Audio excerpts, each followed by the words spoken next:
Michel Barnier mocked Boris Johnson for refusing to consider a large Brexit divorce bill in 2017, warning that he could hear the clock ticking, unearthed reports reveal.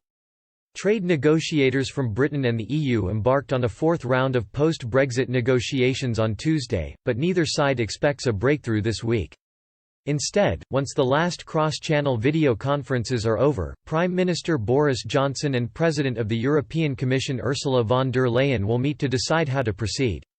A high-level June meeting to take stock of the talks was already foreseen in the political declaration signed by both parties alongside the divorce accord last year.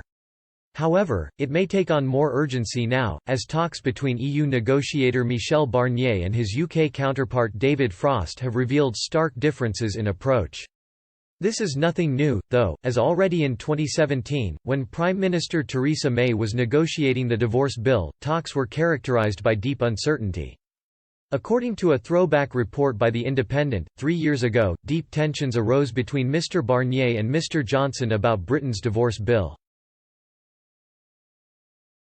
The EU was reportedly expected to demand up to €60 billion £53 billion from the UK as part of Brexit negotiations. Mr Johnson, who at the time was Foreign Secretary, told the House of Commons that the EU were demanding extortionate sums from Britain.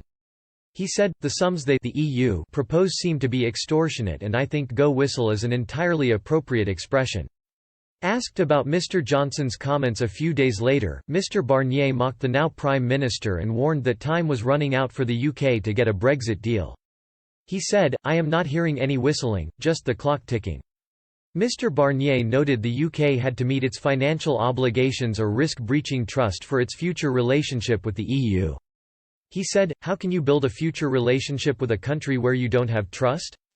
I cannot imagine this great country, which the UK is, not also being a responsible country, and respecting its commitments." The French politician added, "The United Kingdom must recognise its financial obligations."